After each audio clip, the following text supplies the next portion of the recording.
Oh, it's interesting. Permission, huh? Well, that's very interesting. There's a lot we can do here.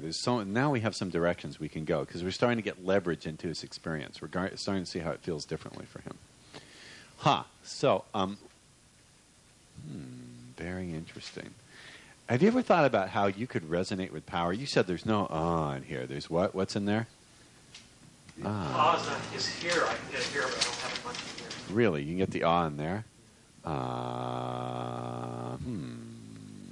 Of course, because there's other stuff in there. Well, you want to keep it? Nope. Are you sure? Mm-hmm. Well, look, we can show you a few simple things that some screwy buddies of mine showed me. Stand up. So, like, when you have bad feelings, or I don't like to label feelings good or bad, but when you have things that are, at least for the while, getting in the way, have you ever seen a wrestler bitch slap someone? Like, you ever smack someone with the back of your hand? It's sort of like that, you know? Can you,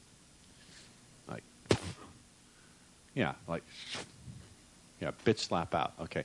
So if you take these feelings here that are blocking you, like, what do you call that? Anxiety? Can you get that feeling back? Yeah, you can. Take it and bitch slap it away and go, boom. Do it again. Boom. No. Boom.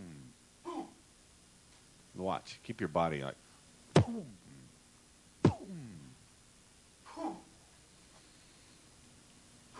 Now try and get the feeling back. Now as you try and get it back, move this good feeling up into its place. Take a breath.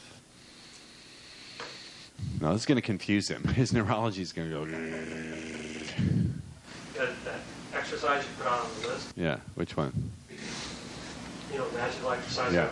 Yeah. So I did that. I felt some energy in the first 2 or 3 days. Nothing happened.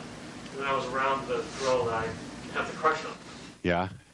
And I noticed that there wasn't the same thing between us. What does that mean? I just felt a lot freer. Aha. And you had permission to be who you were. Yeah. And it's interesting because now there's a different vibe with the burn on. Anyway. Keep going. Keep talking. So you would say that when you think about having permission,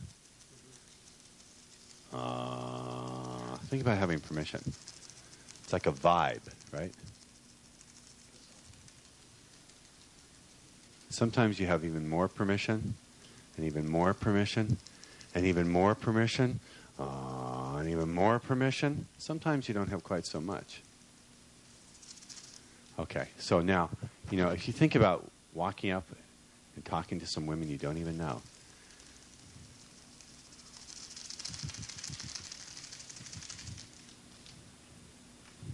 what was that? Now, I want you to no, seriously. If you were to imagine a group of women there,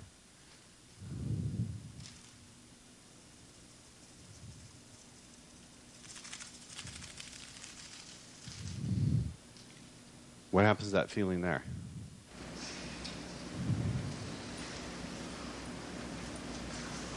Yeah, he's like, huh? Puzzle. Exactly. Because his neurology is starting to fry because we're introducing more than... So that was the other part of the exercise is I realized that all of a sudden there was this thing of, well, what would happen if I was different? Or if I'm different and that I had to get out that tape of Marx where you're going the person in the past and the future of the future. Yeah. And that was the only thing that settled me down because I was getting very afraid. Was it afraid or excited? Because you were different. Yeah. Because you were different. And it also made me for a day or so think about not coming here. Why is that? Because it was so unsettling. Exactly. That's very good. So the old responses weren't there anymore and you didn't feel like you. Right. Well, that's a good feeling. That's a good feeling because the old you was the one who couldn't do what you wanted to do. Right. That's the whole point, is taking that feeling of anxiety and going, wait a minute, that's not anxiety, that's the start of yum. It's the start of being the serpent, your little rattle. You know what I mean? So sit down. So what if you were to consider that you always have authority to talk to people? What if you considered the world was your party and it's your job to greet people and see if they're feeling okay at the party? And if they're not, see if you can make them feel more okay. And if they're not, you kick them out. It's a great job. Yeah, it's a great job. almost as good as, listen, if you could walk up to strangers and get them to give you money for nothing, dude, you've got no problem walking up and saying, hi, my name's Marvin, right? I didn't do it that way. Well, however you did it. Will work for sex. Horny. Will work for sex. There you go. There you go. Hang on, Yates. You could do that. Yeah? See, that feeling of something being unfamiliar, that's not a sign to do anything other than think, wait a minute, something interesting and different is about to happen. Pay attention. Now, if you pay attention with the eyes of this good feeling, you're more likely to be able to handle it. What if the ultimate authority was not authority over others? What if the ultimate authority was the authority to choose what feelings and responses you're going to have in your life? What if you considered your emotions and your responses to be your employees? And they were going to go to work for you. Oh, that one got a response. Did you see? He went, yeah, that works. I'm serious. What if your emotions and your responses were nothing more than your employees? And it was your job to tell them what to do? Then who has the authority? That's not my experience. It's usually... Yeah, I know. That was your experience. That's right. So why don't you give yourself a raise and promote yourself to the boss? I'm serious. What if you were the authority that gave permission to your emotions and responses to go in the way you wanted them to go?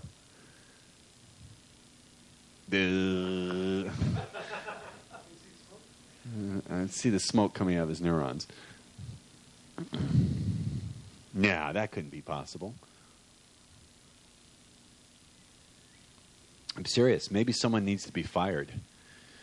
If you're the boss, maybe you need to fire all those old responses that weren't working for you.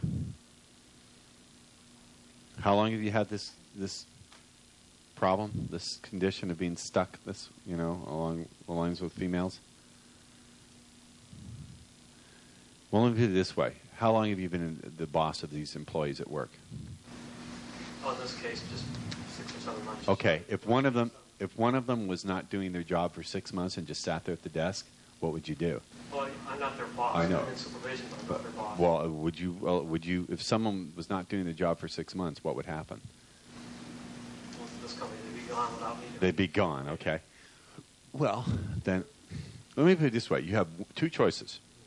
You can let your emotions and responses be the boss, or you can be the boss. There's no third choice. So if you want real control, do you want real control? Well, then you need to start being the boss. That means when you get that sense, you said something very interesting. You said, it's like it wasn't me. It felt so unfamiliar. It's like, I didn't, that's great. Celebrate that, dude. Congratulations. You know the old story about the elephant? They had a full-grown, 7,000-pound elephant at the circus. And you know what was holding that elephant to the post? A little tiny bicycle chain that thick. And the kid says to the elephant trainer, why doesn't the elephant snap the chain? And the trainer said he's been wearing it since he was a baby, so he's grown used to it and thinks that's the reality. Do you understand?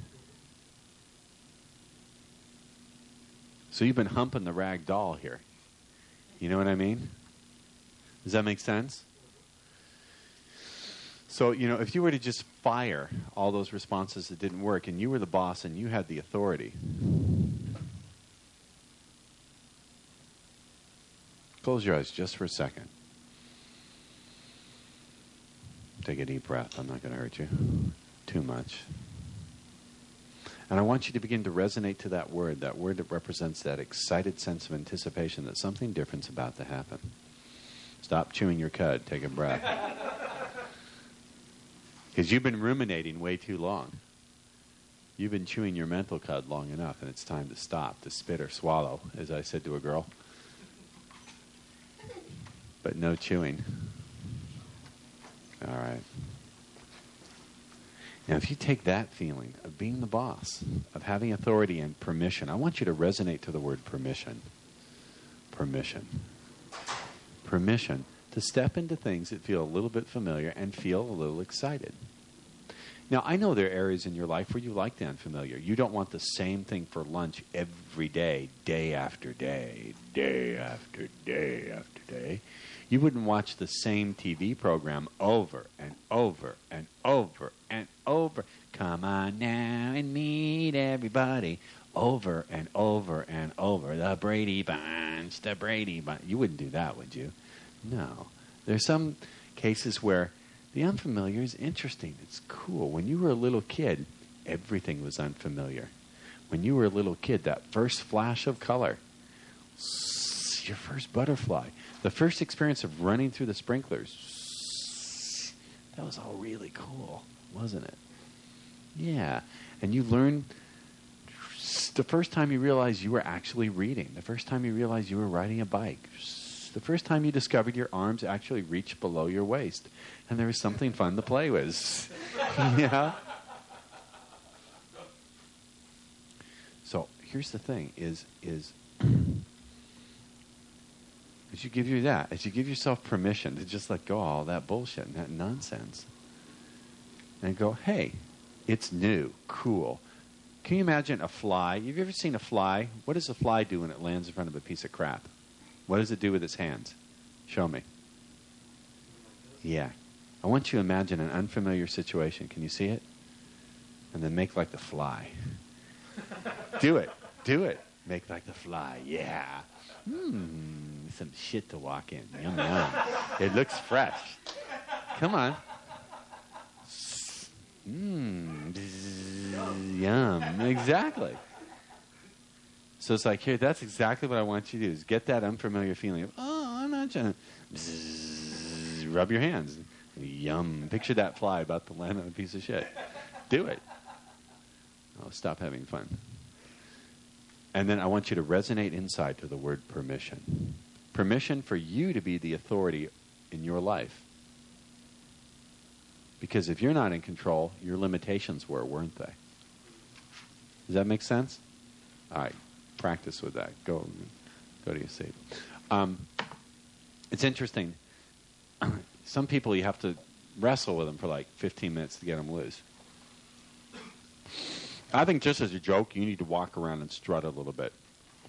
I'm serious. You need to. I can't normally do what I could do, but you need to walk around and strut like, yes. Walk up and go, hello there, my name is David. Can you do that? See how ridiculous it feels?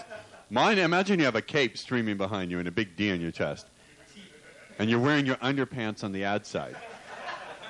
Hello there. My name is David. Hello, do the hello there. Hello there.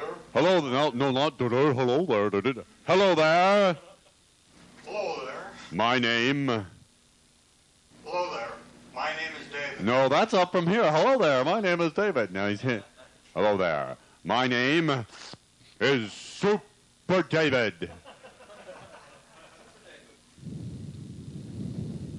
Hello there. No. What's that? Hello there. From here. Hello there. Hello there. Hello there. My name is Super David. Super David. Much better. Dun dun dun dun dun dun dun dun. I want you to hear this music in your head. Dun dun dun dun dun dun dun dun dun dun dun dun dun dun dun dun dun dun dun dun. If only Super David were here. Dun dun. Wait, I think I know where I can find him. Look, over there. Dun dun dun. Is it a Chippendales dancer? Is it a male model? No, it's Super David. You need to loosen up and have a little fun and, have some permission, Here, have a seat just for a second. Because I know, see, the thing is shit happens, you're born, people aren't nice to you. And that's all true, totally true. I'm here not to invalidate all the experiences you've had in your past. All the experiences of your past were real, totally real. They did happen, okay? But they only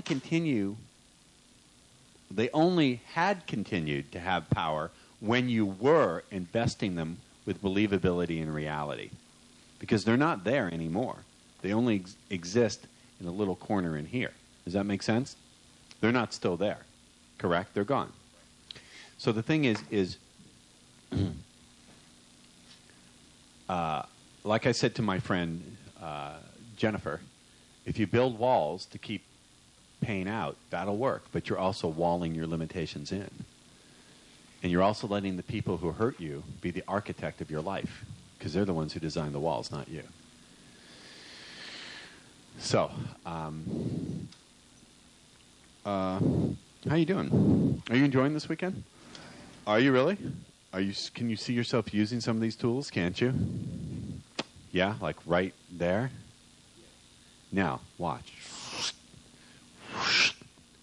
Vibrate that word, your word of power, out loud now.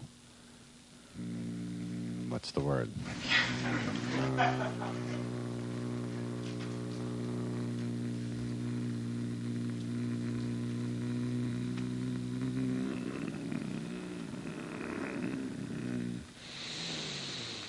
That's better. So, what did you come here for? Why did you come? What do you want? My intention is to have my power back. Your power back. Really? As you are empowering more and more, how do you know? How would you know if you had it? Is it that you want your power back, or you want a new kind of power you've never had before? See that? Is it A or is it B? Is it that you want your power back, or is it that you want to have a new kind of power that you've never had before, totally uncontaminated by anything from your past? What if you were born the age you are now, but you were born blank, with nothing to overcome and nothing to get rid of? What would you then use all that free energy to design in for a new definition of what power means to you? So, is it that you want your power back, or you want a new form of power that you've never had before? New form. Yeah. And if it's a new form, guess who totally gets to design it? Super negative. That's right. Guess who has no business being involved in it? All those people from the past. Stone walls do not a prison make, nor iron bars a cage. However, other people's stupidity can keep you glued until you choose to unglue it. See? Now, I'm tracking some things here, so don't take it so seriously. Did you ever watch cartoons? Who's your favorite cartoon character? Probably Space Ghost. Space Ghost, Coast to Coast. You ever watch Space Ghost, Coast to Coast? No, I've never seen that. No. But you remember Space Ghost? You know, he had the little... Yeah, okay. So when you start to take things too seriously, you just take your Space Ghost power gauntlet and press wacko. Go ahead. Press wacko. Okay, so, yeah, exactly. So close your eyes. So I know, look at me, because I know you were starting to have kind of an emotional response there when I talked about letting go of the past, right? So it's coming back again already. So press your wacko button, man. I'm serious. Hold your fist to your head. You did that, so you know it works. Close your eyes. You're designing your own emotion. Get some of that feeling when you think about letting go of the past and designing in your own sense of power. I don't care how stupid this seems. If you're feeling that way, if you need to do it, reach up in a fucking restaurant and fucking do it. I mean it. That's your assignment tonight, to go out in public and fire off wacko. If you can't look me in the eye tomorrow and tell me you've done that at least 3 times in front of other people, then you're out of here. No refund either. I mean, I want you to do it. This will be a blast. Now, yeah, there you go. Fun. Fun. The concept. See, here's the thing. If you think about getting your old power back, that's got all sorts of shit attached to it. But if you think in terms of designing something new, it could all be fun. See? And then it's not a question of breaking down walls. It's a question about stepping into reality where they ain't there. Or you can turn them invisible. Couldn't Space Ghost turn himself invisible? Did he have a way to turn other people invisible? Wouldn't that be great if you can turn parts of other people invisible? Yeah. How about turning someone's dick invisible? So when they go to look... So if you close your eyes for a minute and think of all the people in the past who hurt you, imagine turning their genitalia invisible. Do it. Press your fucking invisibility button. I want to see your physiology. Turn the genitalia invisible. Look at them looking, going, what happened? And now when you think about their power to still hurt you, how does it feel? No.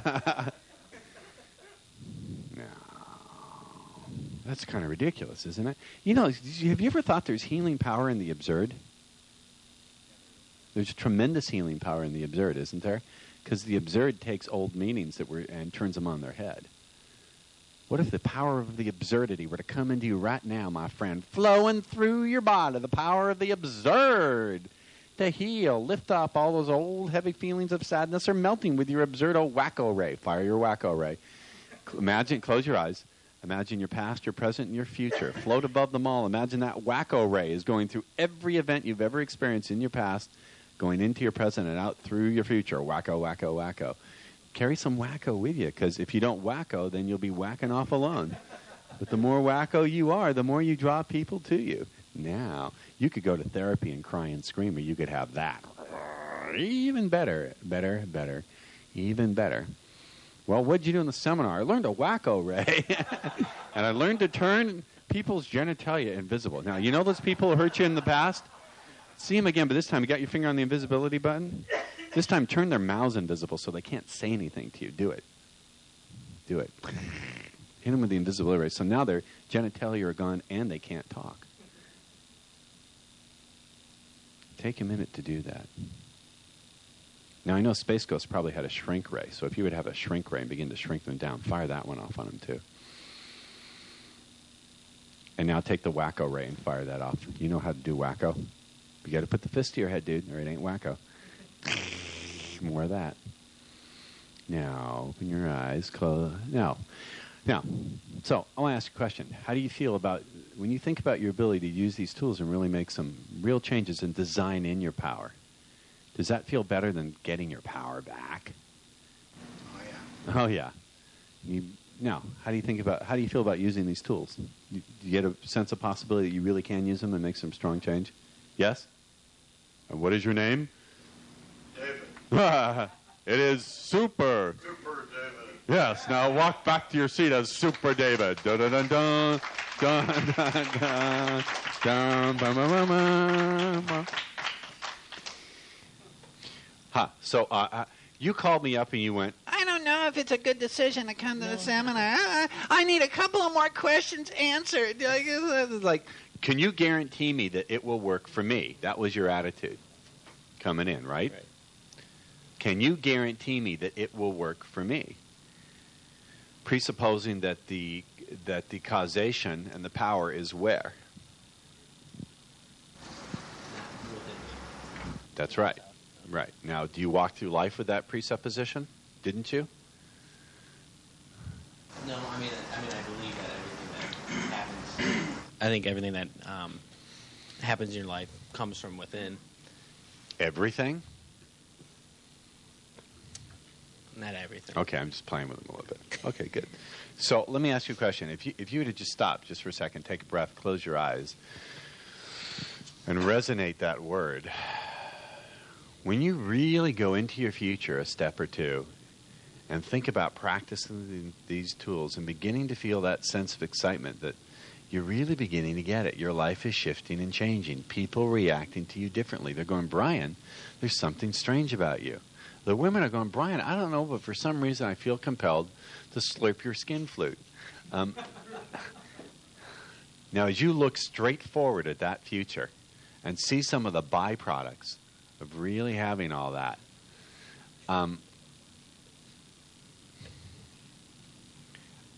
it's very easy to give credit where credit is due. Now, my uncle, who's a real card, once said to me, give credit. Because it's money in the bank. So, when you, let me ask you a question. If you were to take those feelings and put those feelings into the mechanism inside you, the dreams, that thinks about how you really want your life to be. If you take those good feelings and put them inside the mechanism where you choose what it is you really want. Now, if you think about what you had been settling for in terms of what you thought you had to settle for, just leave it behind only as fast as that great feeling fills up that mechanism, that part of you that dreams. It goes, yeah, it could be mine. Because someone here said they wanted to get their power back, and I said, what a shitty idea that was. And you told me, can it really get me, you asked me, you said, can it really get me moving on my job or whatever? I don't know if that's really what you want now. Open your eyes a minute. What is it do you do to earn a living? I work for Put that microphone up, or I'm going to insert I it. sell bandwidth, high-tech communications. You sell bandwidth to High-tech, high-tech high-tech. Okay. Do you enjoy your job? Yes, I do. You like it? Uh-huh. Good. What is it about sales that you enjoy? I like working with people, the challenge. The challenge. Now, have you ever considered how you might use some of these tools to make sales more fun, more profitable, Yes. more enjoyable? Yeah. Have you used any of the language skills you've learned in sales? A little bit. A little bit. A little bit, yes. Now, I want you to think of any construct in your mind that says, I don't know if I should really go full tilt boogie and use these. okay, All right. I want you to close your eyes just for a second. When you think about being really successful on your job, I want your unconscious to grab hold of all the constructs that you put between yourself, that you utilize with yourself when it comes to your job. Take a deep breath as you resonate your word of power and get this good feeling, and begin to sort through those constructs. And on one side, put the ones that have been holding you back. And on the other, put the ones that have been working for you. And somewhere between them, create a gap, and in there begins to fill in the new ones that you've yet to choose, that you've yet to explore. Take a deep breath and breathe the energy of your life force into those new ones. And you're not sure what it is they are, but it's going to be a process of discovery as you find them. And look at all the emotional responses, all the thought forms surrounding you in the area of your job, and the ones that haven't really been paying off, you just let go of them. They're an investment portfolio for losers. Think of someone who you really don't like in your life, and imagine you've got a slingshot with that portfolio in it, and let it go and fling it with your actual physical hands. I'm going to take the mic, fling it into their mind. Maybe a competitor at work. Yeah. And if they try to come back, notice what it's like is that energy of good feeling keeps them outside your circle.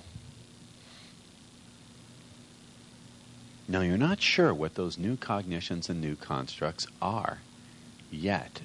Even now, as they're forming on the unconscious level, you can surprise yourself to find them coming out.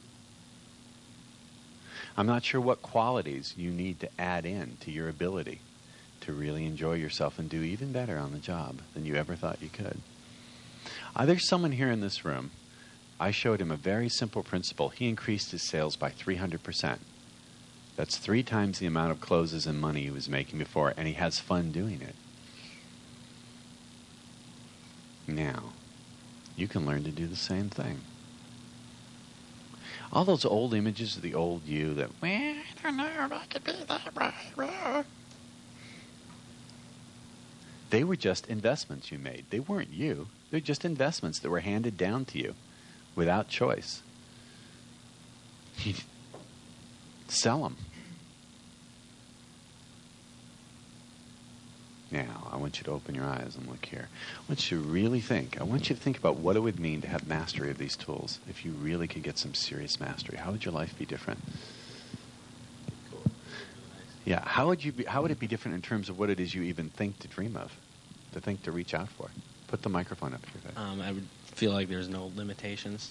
Yeah. That whatever I saw in my mind, it could come into reality someday. Yeah. So, You know. Now, let me ask you a question. Sure. Are you with any women right now?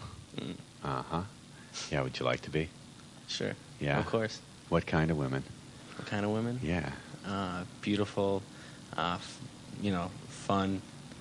challenging. Beautiful, fun, challenging, intelligent type of woman. Yeah. Yeah. Somebody that, I could care for and stuff. Yeah. That all sounds real good to Yeah. me. Now, I'm just looking to see what constructs get in your way and which ones serve you. And you're not sure yet either. But what if your unconscious were to do that for you? It'd be good. That'd be really cool. Right. Your unconscious knows how to do lots of things without you thinking about it. I agree. It knows how to sort through things. Like, for example, how do you know when you recognize someone's face in a crowd? How do you know how to do that? Do you consciously go through a mechanism that recognizes a known person's face in a crowd full of strangers? No. No. Now, what if what used to be strange becomes familiar? And what if what used to be familiar becomes utterly strange, such that you don't even recognize it as you anymore? What if you could make new friends mentally? What if you could create a new set of constructs that served you? And all the ones that didn't just became like, what the fuck are you doing? You don't live in this house. You ever have a drunk accidentally come to your door and go, this is my house? Have you? You didn't let him in, did you? Because they don't belong. What if all the things that used to be you that held you back are now as strange as a drunk coming to your door at night like, excuse me, you don't live here. I moved. Now, you're not sure how I knew about that drunk coming to your door. Kind of freaks you out, doesn't it? Sure. Notice what I'm doing with my foot, people, because I'm zoning in on him. Now I've got him locked.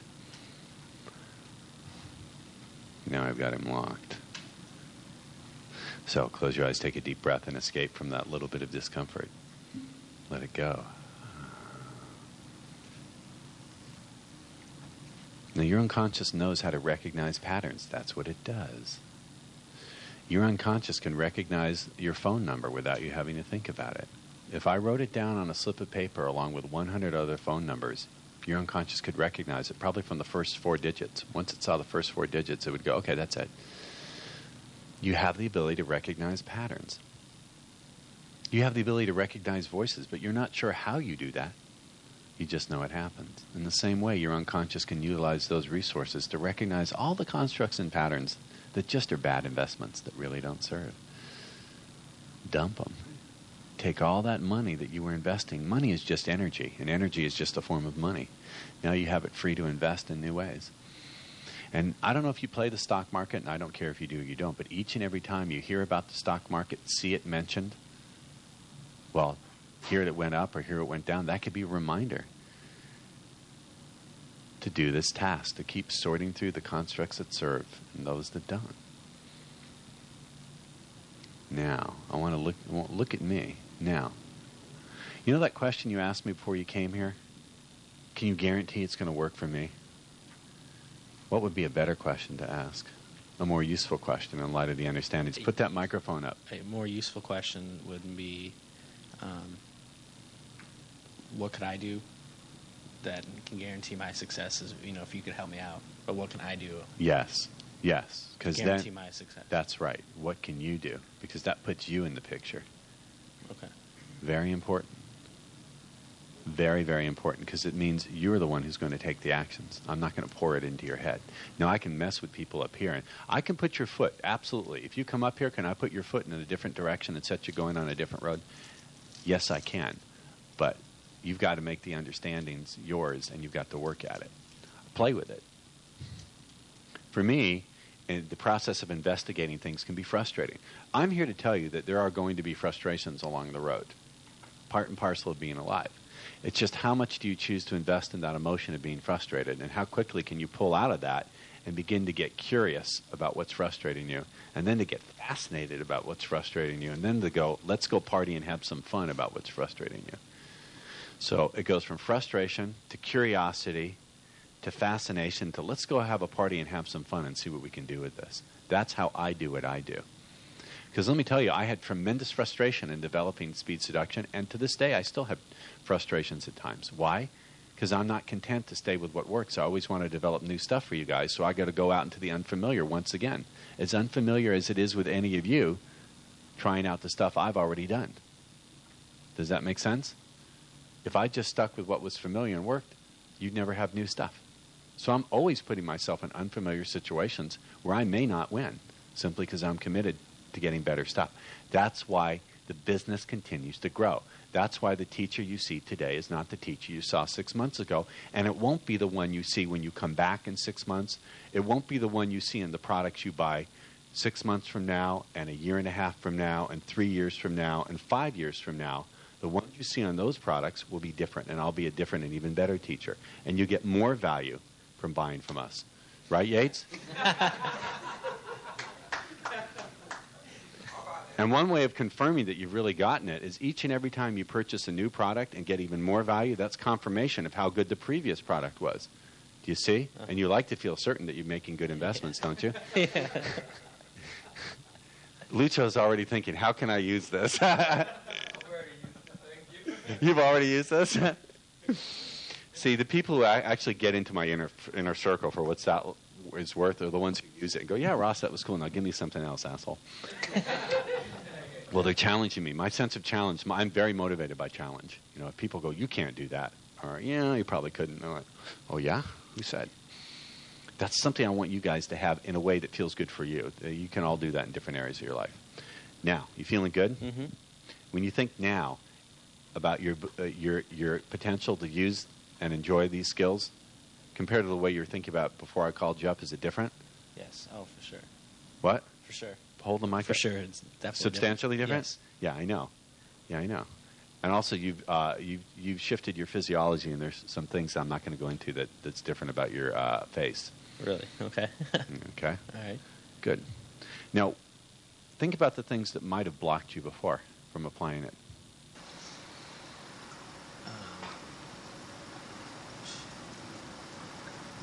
That. He's got to do a real search to find them. You see that? He's looking here. Oh, they're not there. Oh, they're not there. Yeah. I mean, Oh, they're not there. Where the fuck did they go? I'm trying to think. Yeah, I know. Yeah, what if you became utterly confused about your limitations and it only became more and more clear about what you could do? What if every time you tried to think of limitations, you started to hesitate and become completely confused trying to find them? And instead, you only got good feelings when you looked into the future and thought about what you could do. Well, that would make you a very different person, yes. wouldn't it? Oh, for sure. Hasn't Yeah. it? Well, go ahead. Think about being limited and not using these tools. Yeah.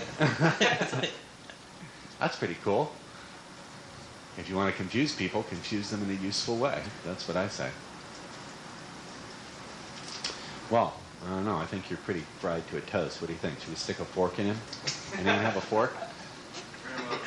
We should really have the change fork, so when I'm done, I stick it in a marshmallow. You know what I want you to do? I want you to go home and... when's the last time you toasted marshmallows? It's been a while. Yeah, I want you to toast a marshmallow. Watch that thing crisp. Okay. And you know when it crisps on the outside, it starts to get more tender and gooey on the inside? Yeah. Look at your limitations as marshmallows. You're just going to crisp them and get to the gooey good stuff inside. Okay. All right. What limitations? What limitations? Yeah, what limitations? Now, I want you to understand, there are going to be times in life where you experience some setbacks where you're a little bit confused. That's okay. Because if you get curious about your confusion, have you ever been curious about confusion? Curious.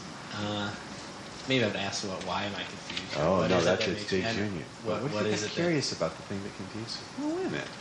What if instead of going, what if from you went, and from you went, and from you went, yeah.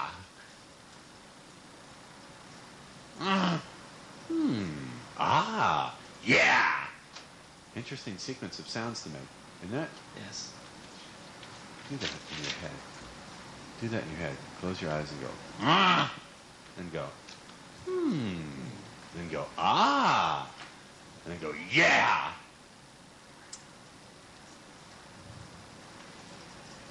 Now, what if that was like a track of sounds that your unconscious can lay all through your past, all through your present, all through your future? That's a great sequence to go to. Instead of, some people get frustrated, and then they go, and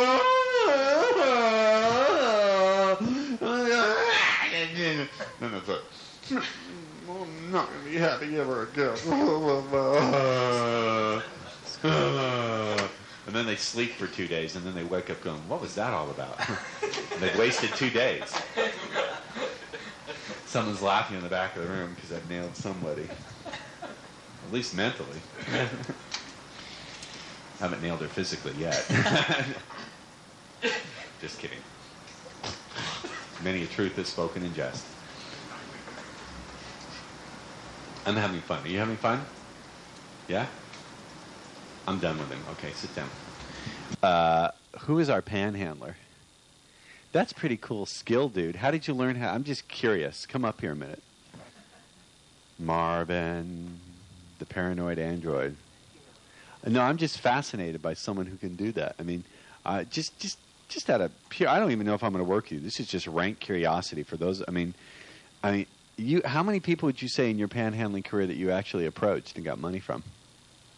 Probably hundreds. How did you? Per day or total? Total. I want to know how you actually got these people to give you money. What did you say? What was your rap? Can you spare any change? That's it.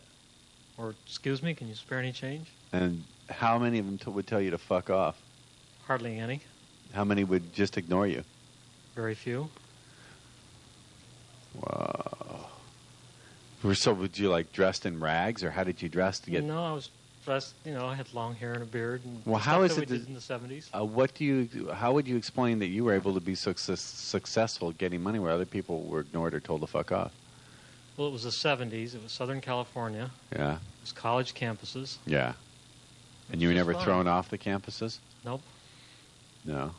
Not in those days. Nowadays you would be. I I'm would never do interested, it now. but what I'm interested in is the mindset that you had when you were approaching these people. Was the mindset they have something I need? What was the mindset?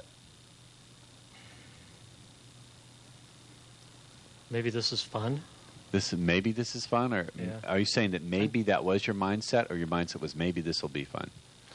This is a long time ago. So, I understand. I'm right. just curious. Um, I'm not necessarily. I'm just curious. This is rank curiosity. I'm burning your time, but I may find something useful here. Yeah. I can't remember thinking, well, they have something to give me as like consciously. It was just, hey, people do this. I can do this. It's fun. People do this. I can do this. It's fun. And you're the one who has some trouble walking up to strange women? We were talking about it with Yates. I mean, what do you do? Walk up and say, hey, can you spare some pussy? Why not? Why not? Why not? It's better than saying nothing. I can guarantee you, if you say nothing, you're probably not going to get too far. Right.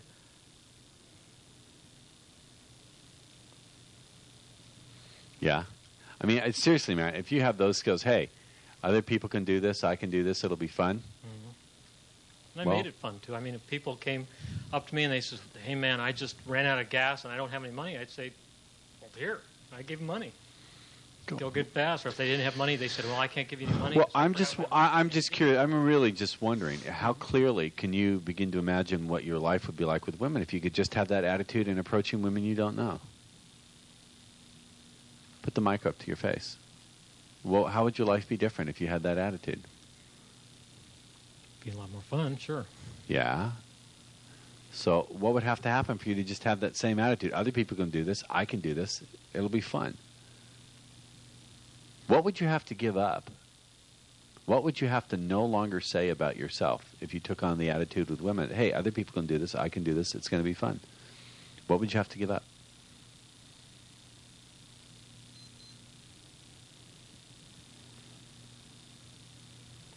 It's different. You'd have to give up. It's a different issue or something like that. I'm not clear. What do you mean? Well, going up and just asking for money is like no big deal. To you? Yeah. I mean, you could do it, Ross. Well, yeah, I'm sure I can do a lot of things. Yeah. But I could go up. Can you spare some pussy? But and as a matter of fact, I remember this time back in 19. I had a friend that did that. Yeah, put your well. So what? Like I'm saying, what would prevent you from doing that? Going up and just say, hey, can you spare some pussy? No, just going up and no. What would prevent you from thinking to yourself when you see a woman, hey, other people can do this, I can do this, it'll be fun. I suppose I could, but in the past it was like, or I can't do that, or how do I make this fun, or whatever.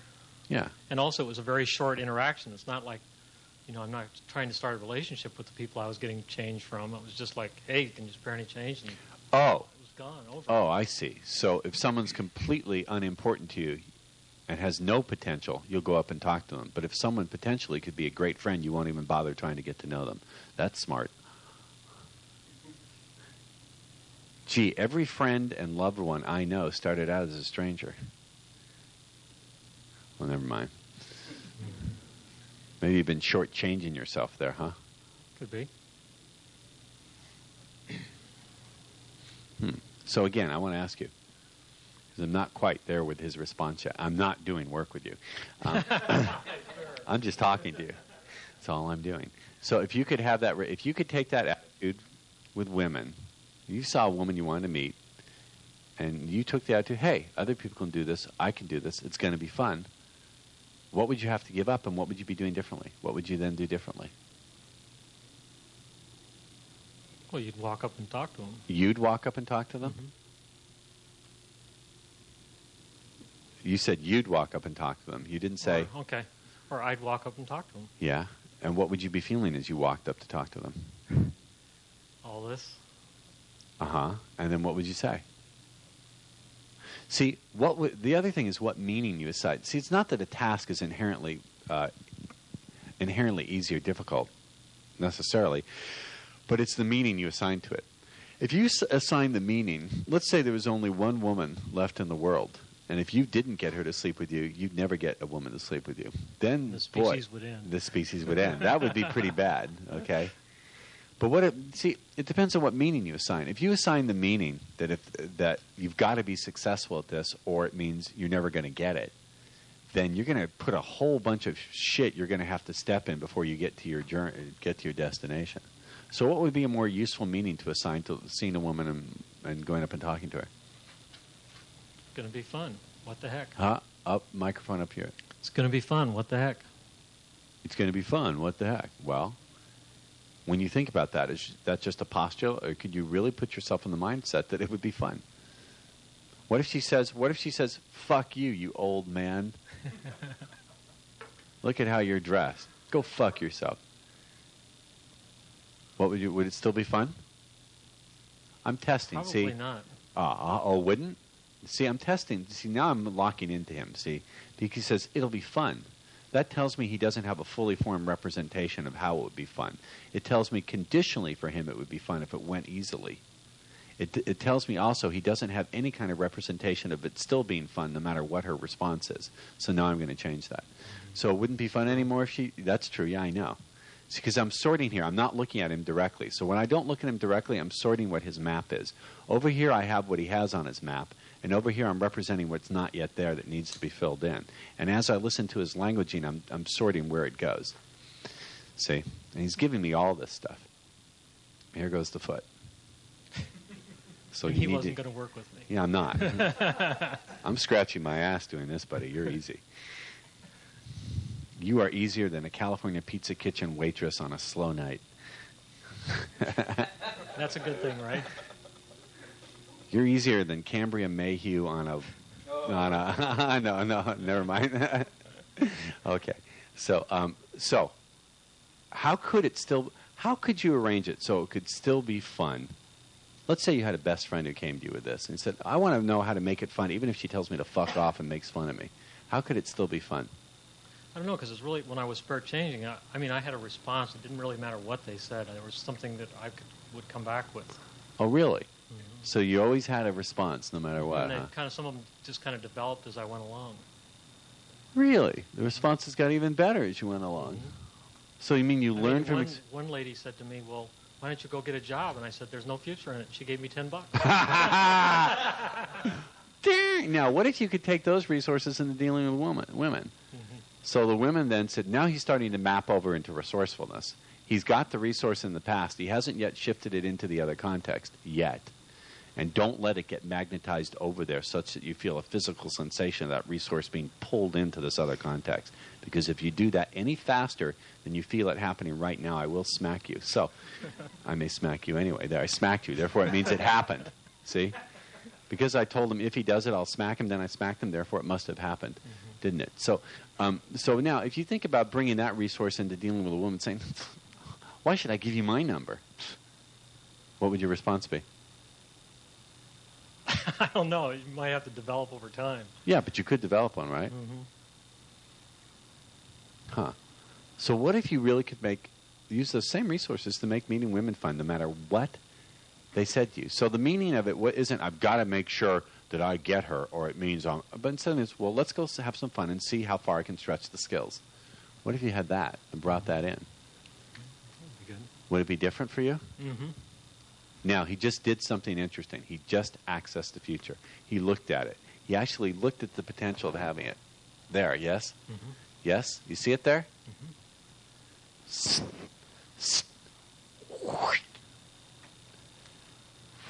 No, look here.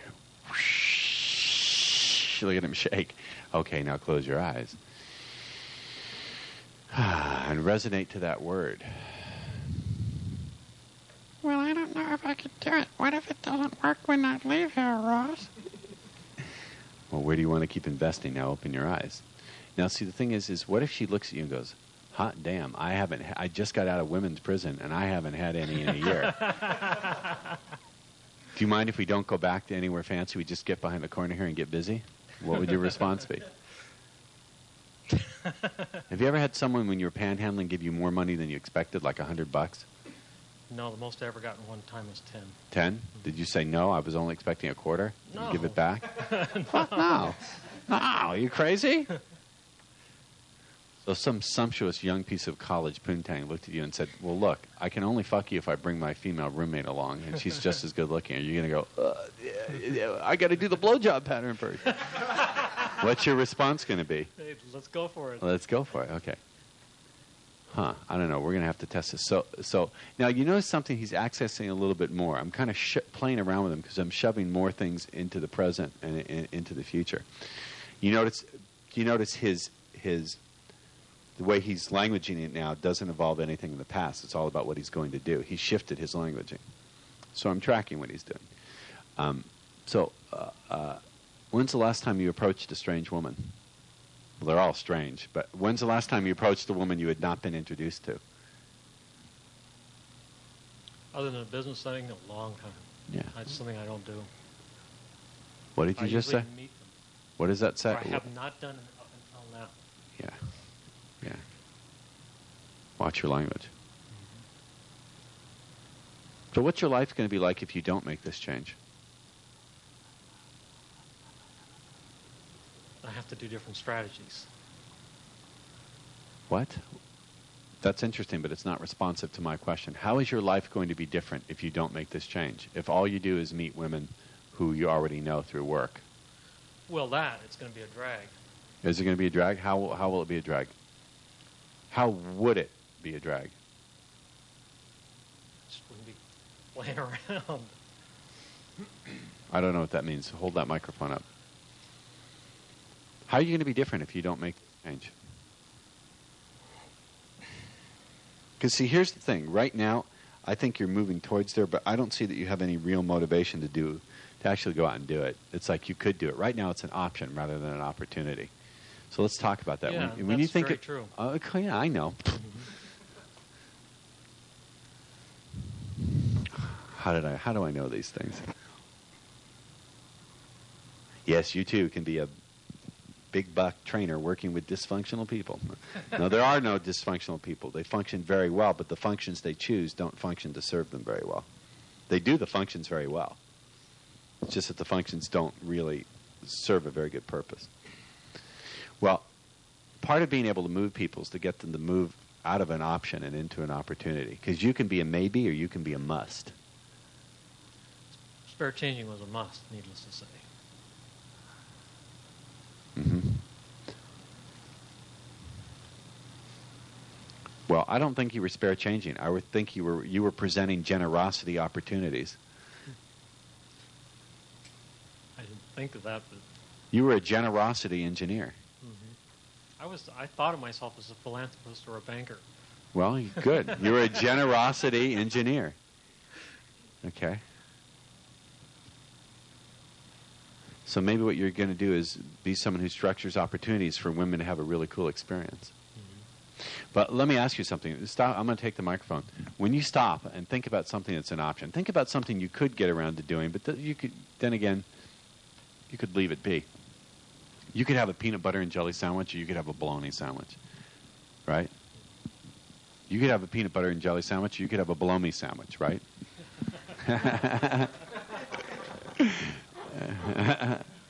I love bologna and cheese.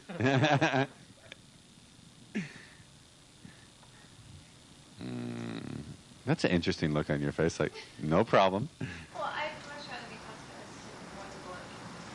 How about flaming young? Oh, honey, dripping red filet mignon. So tender you can cut it with a fork.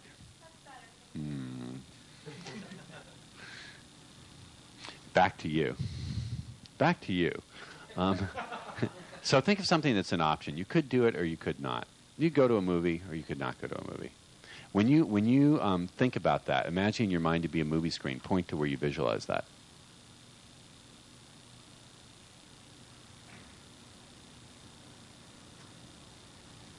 Think of going to see a movie. Okay? Point to where you see that. Where's the image? Yeah, of course. Right there. Put my hand on the image. Put my hand on it. Right there. Okay.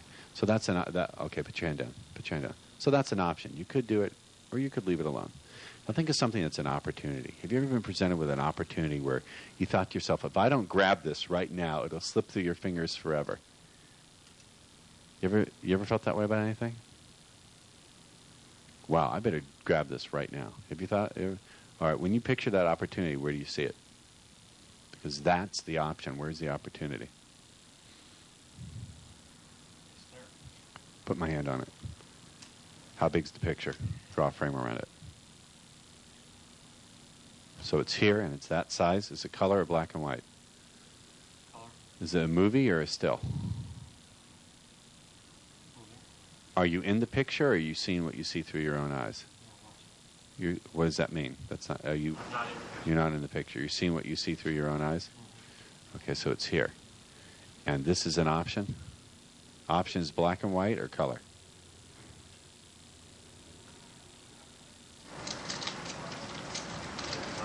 Okay. Now, close your eyes.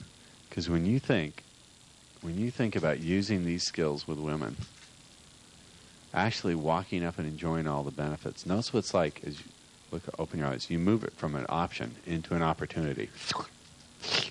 Put it right here. Turn it into a movie. Close your eyes. Close your eyes and resonate that word of power. Because you get that feeling again. Better, better, even better. You know that feeling of resourcefulness that goes... Remember when you have a comeback to people? Because if you don't, what's your life going to be like? Because I can tell you, there's options, there's opportunities, and then there's certainties. I can tell you for a certainty, if you don't use these skills, you're going to be limited in where you can go. Is that what you want? No. No? No. No, I believe you. That's right. Well, you better think about it. An option is like a pretty girl gets some guy's phone number. She could call him or not, but she doesn't really care. Lives it sitting and rot in the drawer. An opportunity is, God damn, that guy is hot. I better go over tonight and fuck him. Or someone else will. Okay? So you can be an option or you can be an opportunity. And skills can be an option or they can be an opportunity. Because if you don't use them, they'll go away.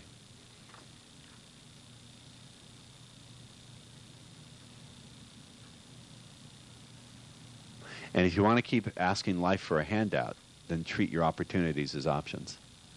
Because that's all you'll be able to do. The reason why you've been asking women for a handout is precisely because you haven't seen the opportunity in using the skills. The more you see using the skills as an opportunity, the less you'll ever have to think you're asking women for a handout when you go to approach them. Because the skills themselves feel so good to you and so good to them. They're the ones who are getting something from you. The minute you close your eyes and begin to make all those shifts in the meaning in your neurology, your behavior is going to change. It can't not change. Because as soon as you take the skills from being an option and you make learning the skills an opportunity that you must grab, that's when you become the opportunity to women instead of going to women and asking them for a handout. And the reason why you've had to ask women for handouts is because you've been viewing mastery of these skills as an option and not an opportunity that you must make real. Don't even look at it as investing in women. Look at it as investing in the skills, investing in enjoying the skills. So when you approach that woman, it's an opportunity for both of you. It's an opportunity for you to go, hey, other people can do this. I can do it. Let's go have some fun. It's an opportunity for her to show you that she's more than just a pretty face. And she has more than just a conventional mind that requires conventional things.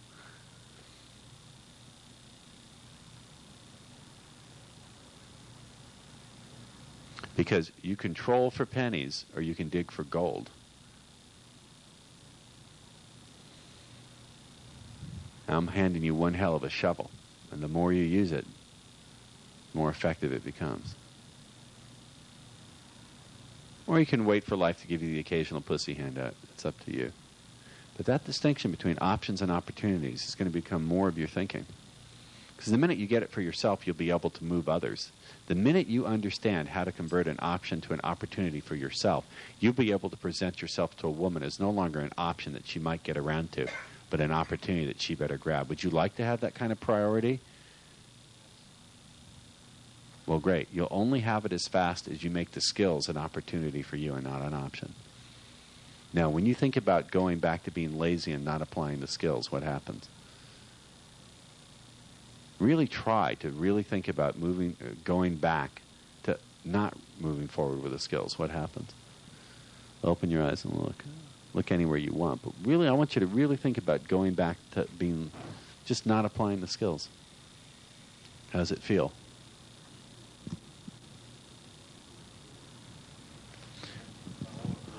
Huh? Strange or dull or weird or... I don't know. You tell me. Are you guessing? Yeah, sometimes it's hard to put a finger or a name on a feeling. Yeah, I know. Does it feel familiar to you to not use the skills now when you think about it in the future? When you think about in the future not using these skills and not applying yourself to have mastery of them, does it seem like you? No. No. In fact, it seems kind of confusing, doesn't it? Yes. To even try to hang on or invest in that. Mm-hmm. Now take a breath. Close your eyes. Open them again. Now think about really applying the skills and enjoying applying the skills with your resources. And get a sense that that's pulling you forward and attracting you towards it. As you begin to feel that tug in here, that it's tugging you towards it, the closer you get to it, the better you feel. Yeah. Almost like getting a mental blowjob, the closer you get to using the skills. Now, when you think about using the skills, how does it make you feel? That's the look I like. Huh? Think about actually using the skills on women in the real world who you haven't been introduced to. How does that feel to you? Feels good. I've been doing it little bits. That's the way I creep along, you know? Yeah. Well, as long as you're putting one foot forward further than the other, that's okay. Well, what would your attitude be to approaching a woman in the world using the skills? I gotta get her. What? It's going to be fun no matter what happens. He's not quite there yet. Guess what? What if you took on the proposition you don't know until you actually go out there? It's just speculation. The only way to find out is to go out there and start doing it.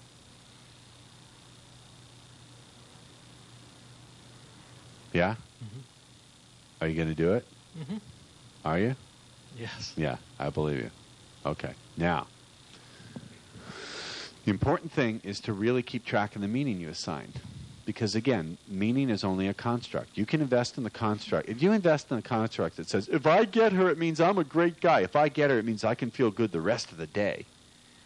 Is that a good investment to make? What construct should you invest in then? Put the mic up. I'm going to learn something no matter what. And let's go have some fun and see what that person's like.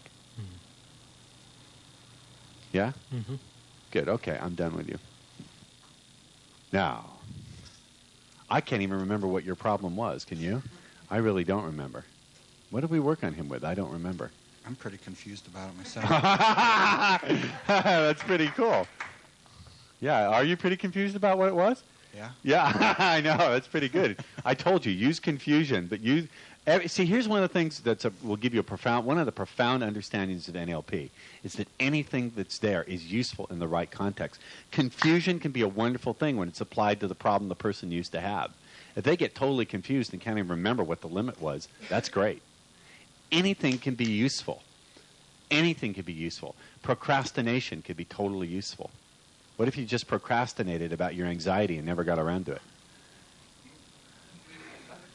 What if when you had an opportunity to have an emotional response, you could invest in feeling miserable or in moving forward and learning, you procrastinated about feeling miserable and kept putting it off and instead chose to invest in feeling good and feeling curious? That'd be pretty weird, wouldn't it? I have a prediction. I have a feeling in 6 months' time you're not going to be doing for a living what you were doing before you came here. No. Huh? Do you agree with me? I agree. Who would like to get in his way? You think he's telling the truth? That's my prediction. What do you think, Doc? You've been with me a while. You know when the change has taken place. Very good. See, I want you to look at this. I want you to hold that in your hand. You like the feel of that? Look at it. Hold it. I get a boner looking at that. Here, put it in the palm of your hand and feel the weight of it. Isn't that a beautiful thing? That's gold. You like that? Mm-hmm. Nice, huh? Yeah. Represents prosperity well. See? Look at that. See? Now, when you think about having these skills and really mastering them, where do you see that image? Okay, so what I want you to do is imagine this is right behind it, and as this breaks through the image, it gets huge. So close your eyes and see that huge gold coin on the inside of your head. Solid gold. No imitation, no paper. Because these are solid gold, 24-karat ideas. Now, the interesting thing about gold is, close your eyes. Gold is an incredible conductor of electricity. It conducts energy beautifully, but it's also very malleable and soft. That's why they can make jewelry from it. Gold is one of the most precious and valuable metals, but it's also very flexible and very pliable. That's what makes it have some of its value, the fact that it can be shaped and moved into different shapes. And it conducts electricity and energy beautifully.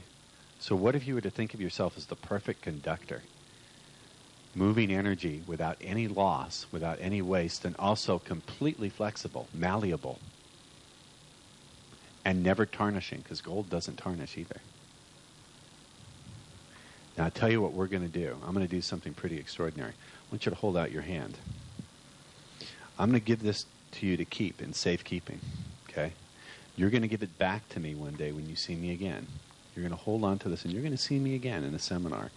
You're going to give it back to me, but when you do, you're going to go, thanks, Ross, because my life has changed completely. You understand?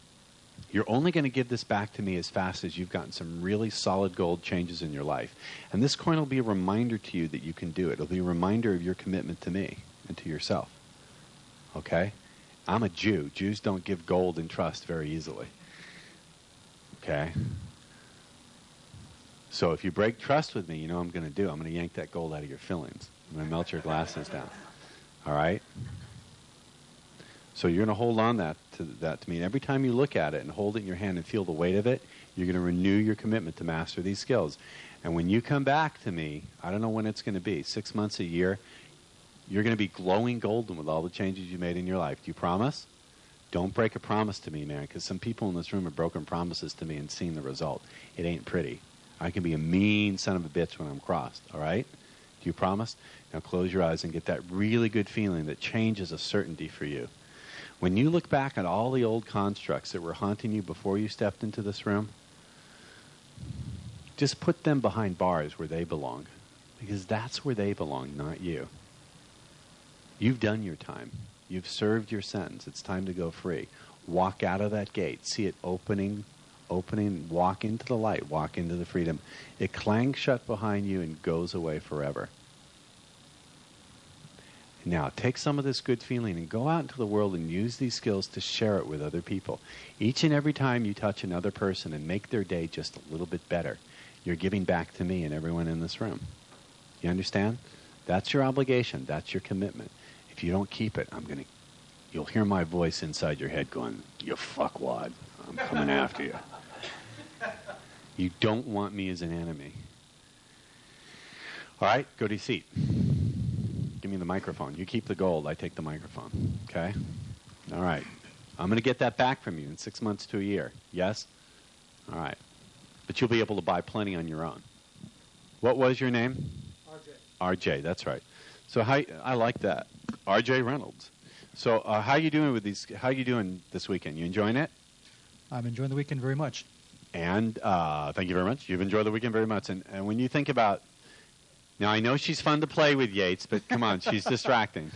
Don't play with her in the back of the room. I know she's delightful. She's Tabitha's second favorite female. So when you think about using these skills, how do you represent it to yourself? Does it seem something real like you are going to do? No question I'm going to do it. No question you're going to do it? No question. Okay, he seems to be doing fine. How are you doing with the speed seduction material? You've been using it? Off and on. Off and on? Okay. Are you using it to your satisfaction? No. Okay. As you've gone through this weekend, have you gotten a sense that the constructs that have been getting in your way of using it successfully or sort of like shifting and moving away? Yes, I have. Yes, and you're getting the sense that the constructs that will help you use it effectively are really taking their place, walking into place? I hadn't thought of that yet. I know. How did I know? His answer. When they do that, it means no. Okay? That's a good number. I have to think about it. Okay. You haven't thought about that yet. No. Well, when are you going to think about it? Right now. Huh? Speed seduction wasn't the reason I came here. Oh, okay. Why did you come here? I'm just curious. I came here to improve my career. Improve your career. My career Hold stinks. it. Hold it. I came here, listen to the languaging. It's all in the language. I came here to improve my career. My career stinks. Huh. Improve my career. Can I ask you a question? Is a power boat an improvement on a sailboat? If you want to go faster, if that's your only concern. Okay. Is a nuclear warhead an improvement on a firecracker? It's a big change. It's a big change. Oh, so there's a distinction between an improvement and a big change. Yes. Okay, so do you want to improve your career? You may. I don't know. I'm just I want a big change. Okay, so watch what you ask for. If you're only asking for an improvement, that will limit the constructs that you use because you'll just be starting out with where you are and trying to add on to it. So do you want a big change or do you want an improvement? Watch your language. Change. You want a big change. Well, you should talk to Marvin. He's the expert in big change. You want a big change? Yes. Okay, so what specifically is, here comes the meta model. What specifically is preventing you from having that up till now, other than the fact that you were defining it incorrectly? But how would you know if you had a big change? My income would jump sharply. Your income would jump sharply, and when it landed, where would it be? In my pocket. In your pocket. It would jump sharply. Well, what does that mean? I don't know what that means. Right now. I really don't know what that means. Tammy, you doing all right? You look like you're falling asleep. Okay. I'm earning substantially below my potential. You're earning below I'm the best $9 an hour guy my company has. You're the best $9 an hour guy. I'm far and away superior to my output is far and away superior to that of the other $9 an hour guys. I'm working substantially below my potential. With those kind of language constructs, I wonder why. You're giving me a neck ache. Story, get up here and work on me. No, you bollocks me up now. I got to push that trance out of my head. I'm the boss here, not you. Don't put me in a trance with that screwed up shit. I do substantially better than the other $9 an hour guys, reconfirming his identity as a $9 an hour guy, not a productive guy. He is a $9 an hour guy who's productive, not a very productive guy who has been trapped at making $9 an hour. Do you see how he glues the problem to him? Okay. Watch your fucking language, because your language ain't worth 30 cents an hour. Watch your language. But, okay, let's talk some more. So what is it that you do? What's the job you do? I don't know. I do collections. What does that mean? That means people don't pay their bill. I call them up and say pay their bill, and I knock on the door if I have to. Oh, really? So you're pretty good at confrontation and enforcing things. I start out super sweet, and for most people, that's all that's necessary. So, wait a minute. You're getting people to pay money that they don't want to pay for things they've already enjoyed? Yes.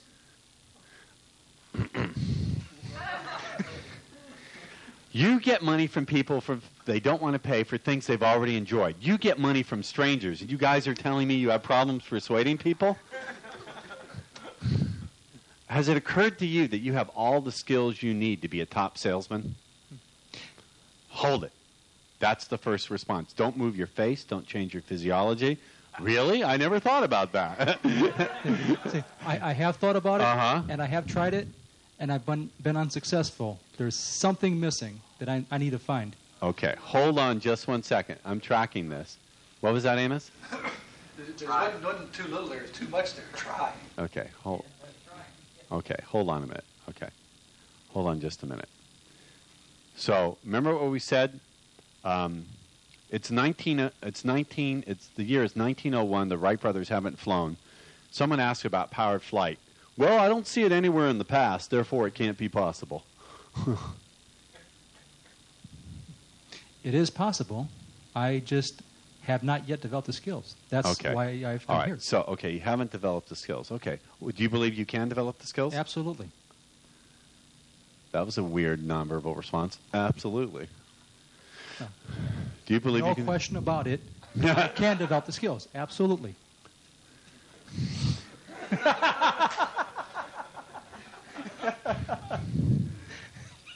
Okay.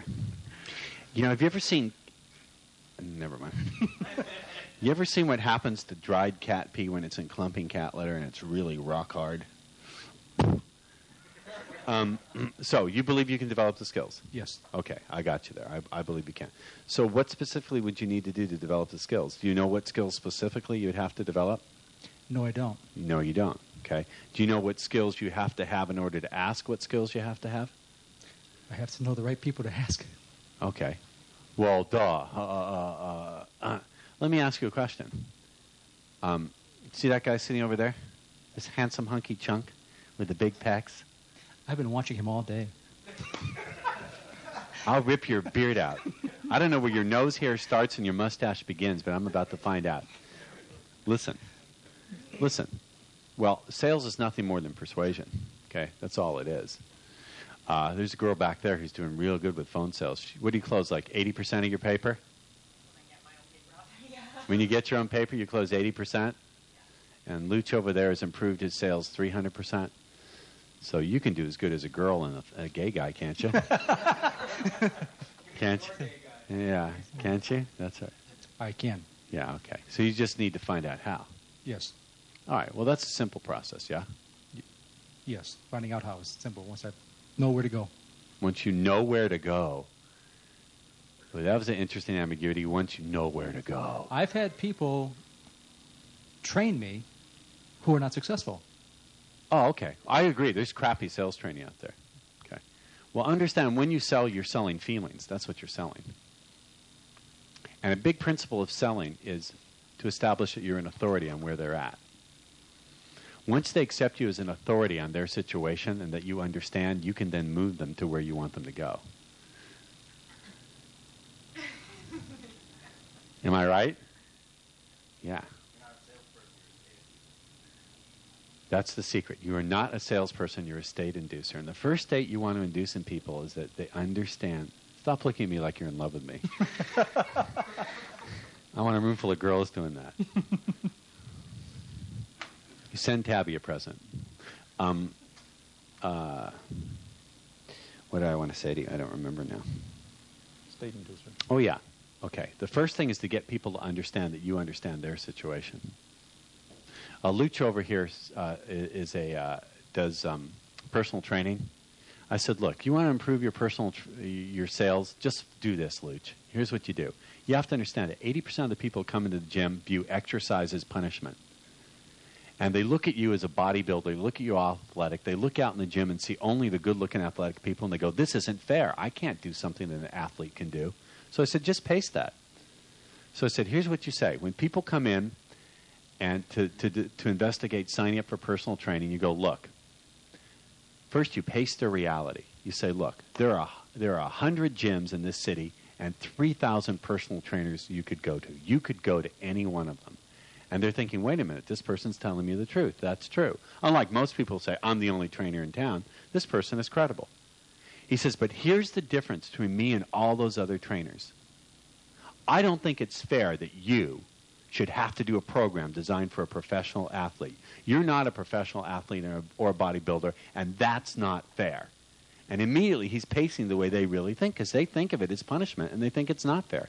He said, what makes me unique is I understand your personality. I will design a program uniquely suited to the personality you already have. So you don't have to bend or twist or warp yourself into something you're not. You can ease right into it and feel comfortable knowing the program I'll design for you fits who you already are, so you can easily do it. And they're like, yeah, where do I sign up? True? What improvement have you had in your sales? Well, the person before me was selling $450 a month. What are you selling? $4,800 to $4,500. Okay. Following just the simple principle I gave him, which is establish your authority, right? That's it. In a nutshell. You want to learn, just follow my newsletters. I talk about this. It's all in the speed seduction stuff. All right? Okay? I have to give permission to join your... Yeah, you can join. You can join. I have free email, therefore... That's okay. No, that's okay. Okay. That restriction isn't. You're a paying customer. You can join. All right? In fact, talk to Luch. Luch will share some stuff with you. Talk to Story. She'll maybe share some stuff with you. All right? But what she shares with you, there's drugs for it. Just kidding. Just kidding, Story. You knew it. You knew I love you. You didn't? Good. All right. You okay? All right, good. All right. How are you doing with all this? You need some help? You need some picking? Maybe? You're not sure? How about you? Come here. He didn't give me the right answer.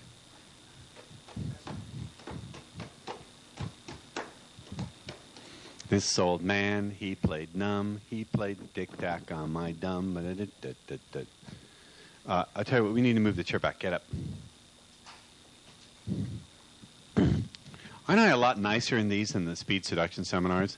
I'm like really wound up in those. Like, I got to get this mission done.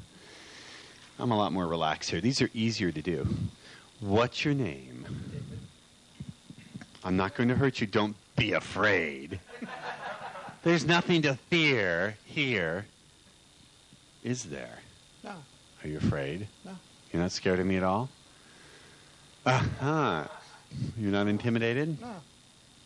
You will be. That's right. What's that? It's a Pepe Le Pew, isn't it? Pepe Le Pew, that's right. Let's see your Pepe. Let's see. Do it. Hold that microphone up and be Pepe. I am Pepe Le Pew. Transform. What do you do with your tail? Show us. Get up. Waltz around the room. I fluff up my tail. Fluff it up. Fluff my tail. And you are Pepe Le Pew. That's right. Oh, mon chéri, come to Pepe. I wish to make sweet love to you. Go ahead. Do it. Mon chéri, I wish to make sweet love to you. No, you are faking it. You're not even really being Pepe now. So how are you doing with this weekend? Are you enjoying it? Yes, I am. Are you getting tremendous benefit out of it? I'm getting more benefit than I thought I would. Ooh, that's a nice dodge, but I'll take that. Okay. I'll listen to his language. I'm getting more than I thought I would. Okay, I'll buy that. I'll get into it. Well, how are you doing with your speed seduction? I'm improving. You're improving. Yes, I'm taking a lot of, concentrating on smaller steps. And, Smart boy. And doing a lot of rapport exercises, gaining rapport first. Smart boy. Had some help from some list members. Who's been helpful to you? Mr. Hankey. He lives in my area. Mr. Hankey. Adrian, yeah. Mr. That's his screen name, Mr. Hankey. Is it all right? Yeah. Who else has been helpful? David Barron. Barron's good boy. Barron's been good? Good. Where do you live? San Jose? I live up in Foster City, which is near San Jose. Okay, good. All right. Is there anything you want this weekend that you haven't gotten yet? Because you're here up with me and I do some good work. Do you believe I do good work? Yes. That's why I'm here. Scary work. So what do you want? I want, my intention was to get some of that ability you have to reach inside people and be able to get what they're saying and not saying and use it quick. I understand what you're asking. That's a good one. That's a really good request. Well, one of the things, first of all, it starts with where I'm putting my energy. Okay, when I'm energetically speaking, when I'm, you notice my energy shifts. When I'm up here goofing around, it's different from when I'm here. When I'm with a student in front of the room, it's all focused on them. So my energy is like here. So I keep it close around me. It's not up here. It's all at this level, and I wrap some of it around the person just a little bit. I'm also defocus my vision from time to time, and I'm watching. I'm looking for a strong response. I'm looking to see where there's some real movement, where I have leverage. I consider, let me give you my metaphor. My metaphor is it's like a boxing match. The opening rounds, I'm just testing the person out. I'm not going to throw my best punches. I'm just feeling them out, trying to get inside of their rhythm, getting where they're at. Okay, where are they at? Where they got a looseness? Where is their weakness? I'm also thinking I'm doing two things simultaneously. I'm loosening them up by joking around with them, so I'm trying to get them loose. If I can get them loose, I can break their rhythm. So I'm getting them loose, but I'm also narrowing in on exactly where the leverage point is. So I'm doing two things. I'm loosening them up with laughter, making them laugh, throwing them off balance a little bit by throwing things that are unexpected, right? But I'm also narrowing in on, okay, what is really going on here? I'm clarifying for them. Is it this or is it that? Or is it this or is it that? And that moment where they're being loose and my flexibility meet, bam, I throw the knockout hit. Once I see I've got them staggered, then I just kick the crap out of them until they can't go back to where they were. That's my metaphor. How humanitarian and loving is that? But it works for me. Okay? But I think you're talking about something a little bit different.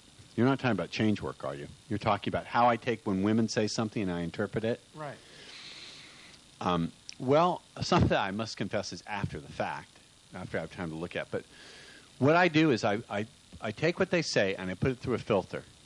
The filter is a question that says, what are they really saying about themselves and their view of the world?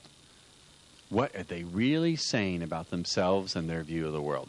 Like, for example, that time where the girl never stood Cliff up, never even showed up, and Cliff finally got a hold of her and she said, well, I just got out of a relationship and I'm dating lots of people right now. And I just forgot to call you. So what is she really saying about herself and the view of the world? What she's really saying is translation. I only show simple courtesy and common respect to the men I'm actually involved with. Although probably she doesn't even do that.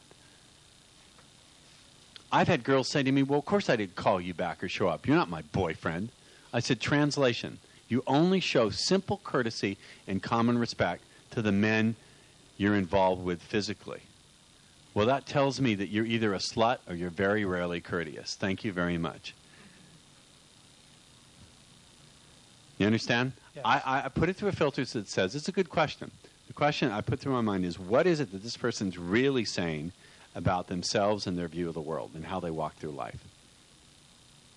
So you're trying to get... My presupposition is they don't often even know the meaning of what they're saying. It's implied within their sentence. So I'm saying, how can I take what's implied? How can I take what must be true within what's actually stated and explicitly state it back to them in a way that can create change for them? Okay. And I also say, what is this person really doing? What are they really doing? Like if someone's being really sweet to you, but on the other hand, they're consistently canceling or flaking, what they're doing is passive-aggressively pushing you away. Mm-hmm. So I put my finger on it and say, hey, if you want to passive-aggressively push me away with this bullshit, this high school bullshit of telling you're going to call me, why don't you just tell me to fuck off? I can respect that. But this passive-aggressive bullshit, that belongs in high school. It shows no respect for me and no respect for yourself. All of a sudden, this girl's like, oh, my God, you get me better than anyone in the whole world ever does, because I called her on her bullshit, but I did it with precision. I have a situation like that. I think I could use that. Well, go ahead. Give me it directly. A woman who I've been seeing with, who she's... A woman I've been seeing with, wait a minute. A woman... Hold it. My ears perked up. My ears perked up. That's not a normal communication. I heard a woman I've been seeing with, my ears went, did you see what I did? I went, I'm listening for bumps in the communication that don't fit. I'm looking for UFOs that go zipping across the sky. That was an unidentified fucked object there. So I'm locking in with my radar. This means to me that you're not fucking her, are you? Not right now, no. Uh-huh. Have you ever fucked her? Yes. Oh, you did? Yes. Okay, but now you're not. Right. Okay, so go ahead. So, Well, we were a friends plus situation, Mhm. and then she all of a sudden got very busy, and it was sort of a passive aggressive push Right. away. right. This was about the time where, right after the last seminar, where it was like, okay, I'm going to call her on this, Right. and she didn't take it well. When she, How did you call her on it? What did you say? I just said, I don't know what it is about your situation that's preventing you from calling me, but if you're not the kind of person, or if you're, I forget the languaging that you used, and I pretty much word for word from what you said in the Right. seminar. If And what was her response? very, very negative. What does that mean? She was, I'm accusing her of, You nailed her, is what you did. yeah. And she didn't take kindly to it. No. Well, fuck her. Was that the adventurous enough before looking enough pattern? Similar. It was. I think it's something that, you didn't strike me as the kind of Yeah, person that who would was- deliberately interrupt their own opportunities. Yeah. So I'm wondering what's going on in your environment to keep you missing out. Yeah, that was it. Yeah. And so she, after that, I just, she was making it clear that. What was her response? Her response? She didn't have. She was just very offended by. How old is she? She's 28. It's pretty immature to be that. Pretty old to be that immature. Yeah. How was she offended? What did she say? She was saying that, that I'm, you're not my boyfriend. Aha! See, you're not my boyfriend. Translation: simple courtesy and keeping commitments is only for the boyfriend. Right. Interesting. Did you feed that back to her? No, I did not. But that's what she's really saying. That's what she's saying. Yeah. Translation: she enjoys being a rude cunt, and there are only certain exceptions she'll make. Right. In other words, I could stop being a rude cunt, but I'll only do it for my boyfriend. Is she a pretty self-centered person? Yes. Well, maybe that's a clue to. Let's invoke the god Snagglepuss. Remember what Snagglepuss used to say? Exit stage left. I think you all need to have a little Snagglepuss in your unconscious mind where you're in these situations with self-absorbed cunts. Heavens, the Murgatroyd. Exit stage left even. It's time to evoke Snagglepuss, dude. Because here's the thing. Well, the thing about this technique of, you didn't strike me as the kind who would interrupt their own opportunity. It's giving those who really are sincere and just got a little lost in their time a chance to redeem themselves. And it's also going to point very clearly to those who are just cunts and give them a chance to eliminate themselves. It's non-blaming. So if someone reacts that strongly when you're being non-blaming and just pointing it out, they've got a problem. But if they don't have a problem and you point it out in a non-blaming way, they go, shit, I'm really about to lose a good thing. I better straighten up and fly right. There's some women who just will not let you be nice to them until you show them that you're really, truly willing to shit can them and walk away. And then all of a sudden it's like, I'd never find someone like him. I better stop this bullshit and toe the line. Yeah, only her. See what I mean? Yes. So my formula is I go, what is this person really telling me about the way they see themselves and their view of the world and how they move through the world? That's what I do. Okay? Anything else you want? No. You sure? You're here. We got 5-10 minutes. They don't care. I don't care if they don't care. I'm the boss. We'll make it well. We'll do the last exercise well within the time frame. I can't think of anything right now. Who are you on the list? What's your name on the list? David Allen, good over here. Okay. What do you do for a living? I'm a network administrator. Email administrator. For what kind of system? What are you running? Enterprise, usually on NT systems, Windows. Exchange. Okay. You enjoy what you do? You happy with your career? Cool. Cool beans. Okay. All right. Then you're done. That was simple. Hey, you. What's your name? Yeah. You've been to my things before, haven't you? Why do you keep coming back? Yeah? Are you getting real results? Huh? Yeah? You getting laid using this stuff? Yeah, I bet. Anything you want? I've had a curse of being too busy. What does that mean? I get caught up in work and being. Oh, are you too good to hold the microphone? I get too busy with work and being involved with too many things.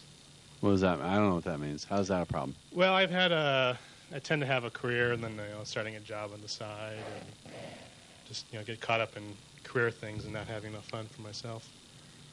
Well, I have a miracle cure for you. Stop it. Well, that's what I've been doing. Oh, so it's not it's not so much a problem The anymore? last like 2 months I've been clearing it up. Well, this is interesting. So now I just locked into something. I just thought, where would this be a good thing? So in other words, you motivate yourself to do a lot of stuff. You take on work and then take on even more work. I know lazy assholes who will not get up off their butt. So I want to know your strategy for over motivation so I can install it in them. So once you get going in a career, how do you motivate yourself to take another job? Well, you look around and go, I need more money.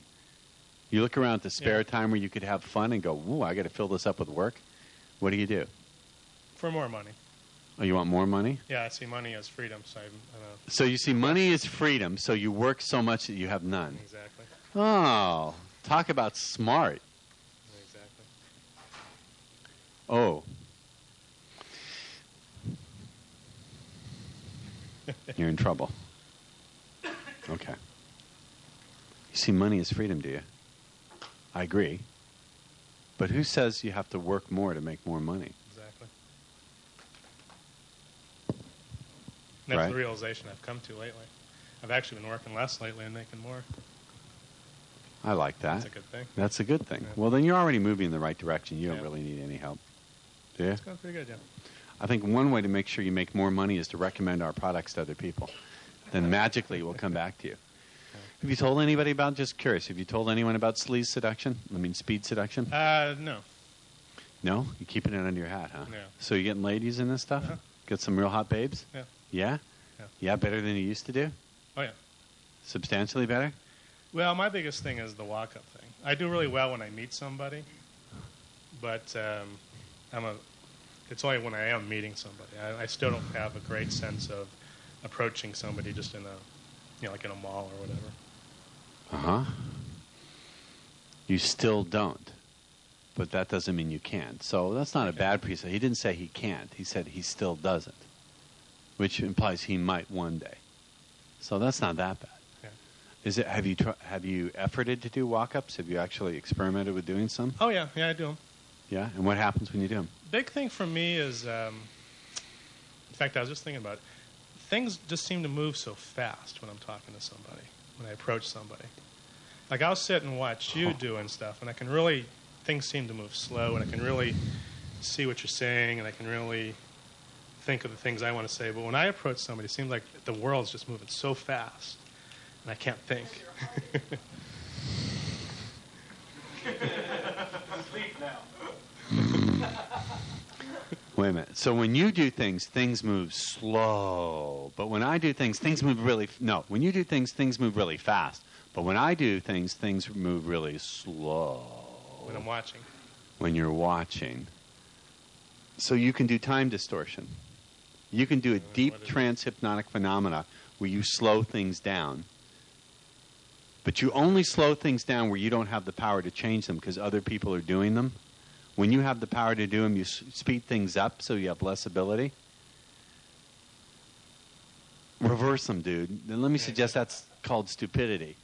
I mean, that's like the baseball player. When he's at bat, the ball moves really fast. But when someone else is at bat, he can slow that ball down. Exactly. He just can't take the swing. Right? You a baseball fan? Mm-hmm. Big one? No. No, but you like it? Yeah. Jeez. Well, you got to get out of the little leagues, dude, because this is stupid. This is Bush League. Yeah. You understand what I'm talking about? Mm-hmm. Yeah. Well, I'm curious. What do you do in your mind to slow things down? When you watch me doing something, how? I know, it just happens. It just happens. Yeah. And how do you speed things up? How does that happen? I don't know how I do it, but it's just I get a kinesthetic. I get a real rush, like just. You get a rush. Yeah. Does the rush come before or during or after? It starts before and then it builds. Ah. It's like the anticipation and build, and then when you get there, it's just. So the rush is what slows things down. Yeah. Have you ever thought about creating that rush in the context of walking up to women? Well, that's when I get it. The rush speeds things up or it slows things down? Speeds things up. Okay, what do you do to slow things down? I'm just relaxed. I'm just relaxed? Yeah. See what he did? He pulled back from it. But he is. He's pulled back. That makes him objective. He popped out of his images. Yeah. You got to learn to dissociate. Okay? Like imagine there's a beautiful woman in front of you. And just lean back a little bit like this and make a click noise. Now lean into it. Lean back. Click. No. Yeah, feels more comfortable, yeah. Yeah, can you slow the images down when you lean back more and go click? Make the click. No. Make the click as you go. Hold it right there. Now, can you slow the images down? Mm-hmm. Yes? Yeah. Now step into it when you want the rush. Step out. Now, when would you want to step in and feel the rush? Are you the kind of are you the kind of guy who's in your body when you're fucking, or are you up there in the ceiling and well, this is pretty cool, but when am I going to get my next one? Yeah, I tend to think too much, yeah.